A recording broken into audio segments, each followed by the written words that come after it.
만약에 내가 공유 스페이스, 예를 들어 렌탈 스튜디오를 다시 시작한다면 나는 외적 포인트 3가지, 내적인 포인트 3가지를 볼 것 같아. 먼저 외적인 것은 주로 입지에 관한 거야. 입지는 한번 정해지면 바꿀 수가 없어. 도보권, 역에서 멀리 떨어졌다고 해가지고 그걸 건물, 뭐 주택이나 상가를 뽑아가지고 역 근처로 옮겨 놓을 수가 없잖아. 이런 것처럼 한번 정해지면 바꿀 수 없는 건 정말 면밀하게 검토를 해야 되는데, 거기에 더해서 이 장소가 예전에 어떻게 사용됐는지를 확인할 수가 있거든? 그걸 좀 확인했으면 해. 그러니까 장소가 이전에 장사가 잘 됐는지 안 됐는지를 떠나서 확인할 수 있는 방법이 있어. 예를 들어 옷가게를 하고 싶은데 옷가게를 창업을 할 거야. 근데 그 점포가 이제 비어 있는데 그 전주인들이 뭐를 했는지를 좀 보는 거지. 이전에도 옷가게고 그전에도 옷가게고 또 그전에도 옷가게였다면 이 입지가 옷가게에 대단히 어울리는 곳이라는 것을 알 수 있지. 음식점도 마찬가지야. 이 고깃집이었던 곳이 계속 수십 년간 주인이 바뀌어도 고깃집인 곳이 있어. 소고기를 팔다가 돼지고기를 팔다가 닭고기를 팔다가 여하튼 이 사람이 바뀌는데도 계속 고깃집인 곳은 그 터가 고깃집에 딱 맞기 때문이야. 내가 그 인수한 첫 번째로 이제 했던 렌탈 스튜디오는 이게 그 이력을 살펴보니까 사무실을 스튜디오로 개조한 곳이더라고. 처음 창업자가 그렇게 했어. 근데 그 다음 사람도 거기를 인수를 해서 렌탈 스튜디오와 파티룸을 했어. 그 다음 인수자가 나였는데 나도 거기에다가 이 스튜디오하고 파티룸을 했어. 그리고 내가 이제 그걸 이제 접고 나오면서 딴 사람에게 넘겼는데 그 다음 사람도 거기서 뭐를 했냐 하면 파티룸을 했어. 지금도 하고 있을 거야. 그러니까 거의 한 10년간 그 장소는 계속 그 업종 하나로 계속 영업이 됐던 곳이라는 거지. 이렇게 같은 업종의 장소라면 창업 리스크가 되게 적게 느껴질 것 같아. 일단 되는 곳이라는 좀 안도감? 이런 게 있을 것 같아. 그 장소 이력은 이 빅데이터 플랫폼 소상공인 365에서 이제 확인할 수 있거든. 이게 소상공인을 위해서 소상공인 시장 진흥공단이 운영하는 사이트인데 회원 가입하면 로그인하면 무료야. 무료로 이 장소에 그 계속 이 데이터가 있는 그 한도를 쫙 보면서 이 장소는 계속 이런 업종이 됐던 곳이다라는 것을 확인할 수 있어. 뭐 이것뿐만이 아니라 주변 상권 매출도 확인할 수 있으니까 되게 유용한 사이트니까 한번 이용을 해봐.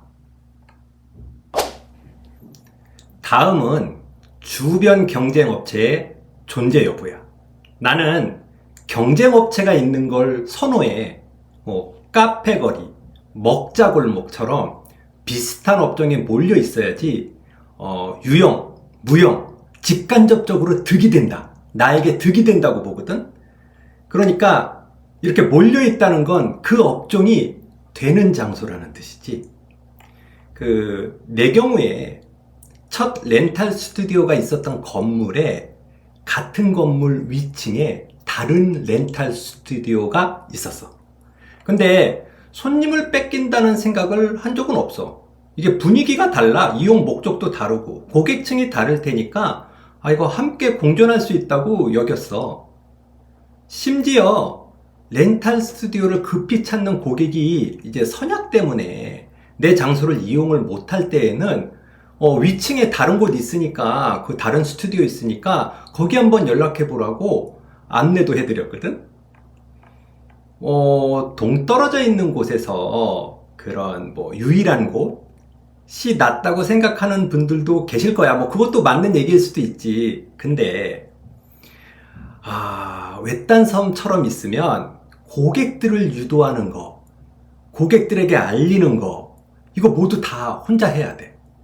그러니까 아예 그냥 혼자서 모든 그런 뭐랄까 없는 그런 황량한 그런 개척지에 길도 놔야 되고 뭐가 있다는 것까지 거의 다 알려줘야 되거든.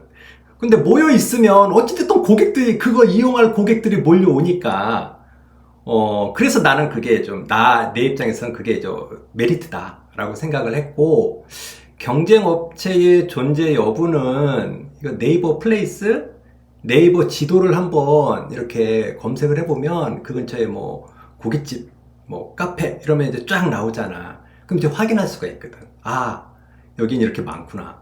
나는 경쟁업체가 많은 게 결코 이제 나쁜 거라고 생각하지 않기 때문에, 특히 이제 지나가다 이렇게 들리는 것 말고 온라인으로 찾아온다는 그것도 괜찮은 것 같아. 어찌됐든 이제 그 싸움은 뭐냐면 검색 순위, 상위 노출 그 전쟁이니까.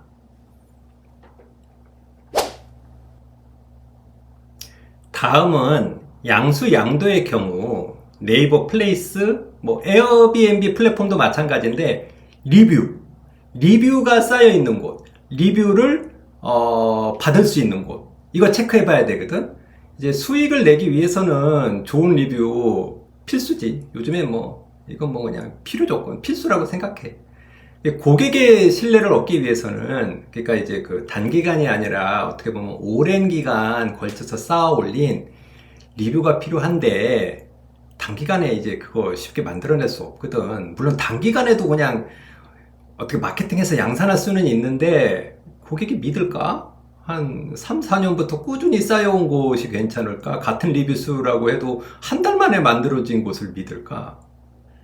그러니까 이거를 좀 받아내야 돼. 그 리뷰를 안 넘겨, 그 회사명, 업체명 때문에 상호를 안 넘겨주려고 하는 분도 있지만, 어찌됐든 거래를 통해 가지고 이제 받아내야 되고, 사실 좋은 그 물건, 매물을 찾기 위해서는 장소도 좋아야 되고 시설도 좋아야 되지만, 이게 그러니까 이제 그런 곳인데 왜 안 되냐? 그런 곳이 왜 안 되냐 보면은 리뷰를 잘 못 쌓아가지고 그랬던 곳들이 많은 것 같아.